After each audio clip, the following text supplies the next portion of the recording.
Welcome Scorpio to your in-depth weekly forecast for week commencing the 22nd of April for the Ascendant, the Sun or the Moon. Your sign is known to be passionate, and this week's full moon, a once-in-a-year annual event, is certainly going to celebrate that part of your nature. It occurs on Tuesday.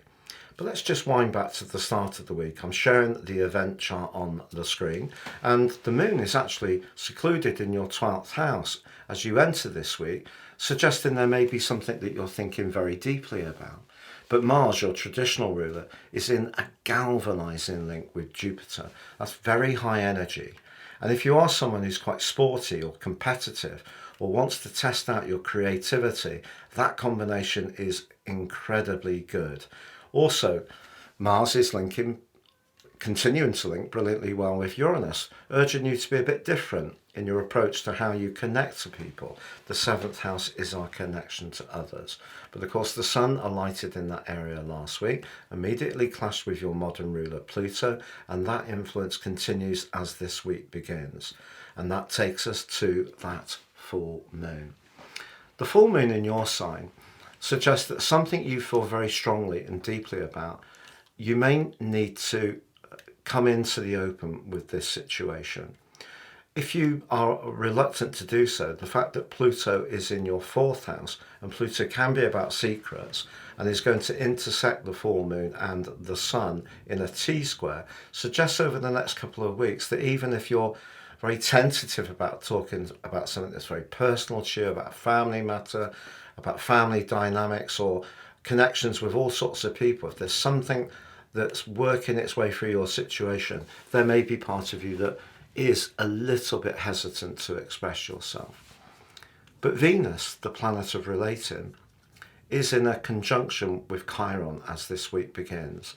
And that provides a little bit of information that encourages you to trust your instincts.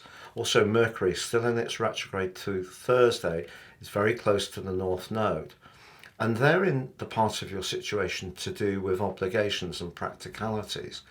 And it's probably a good thing to think about that, because what the full moon in our own sign can do is see us want to really evoke our individuality to the degree that we might take our eye off the wider circumstances. But essentially, the position of the Sun, Jupiter and Uranus, are suggesting if you're not happy in any kind of association, whether it's a friendship group, an individual within that group, if it is a family member or in a romantic situation, your need to ventilate your feelings about it might become quite compelling over the next couple of weeks. Mercury goes direct on Thursday, which will help because obviously that is the planet of talk and thought. And because it's been in your 6th house, chances are that really since Mercury went retrograde, particularly on the 1st of April, there may have been quite a lot of tension and things may have felt a bit brittle. The great thing about Mercury moving on the 15th of May into opposite of sign, it will cut that, but it does square up with Pluto again. In fact, by the end of this month, Pluto's squaring with Venus as it moves into Taurus on the 29th. So this relationship issue, I feel, is going to need to be teased out. It's not going to be easy to shelve it. And maybe it's just your relationship to relationships. Maybe it doesn't involve anyone else.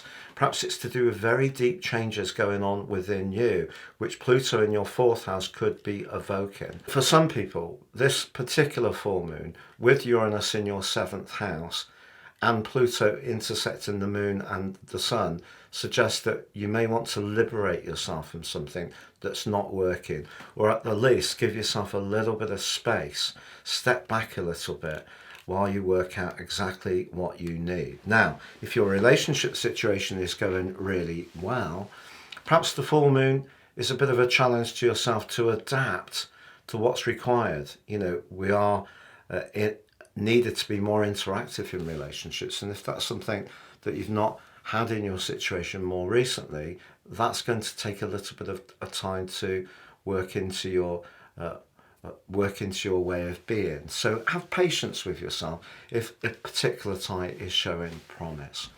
It's been a real pleasure being with you, Scorpio. Did you know that 55% of people who view my videos are not subscribers? If that's you too, please help my channel to grow.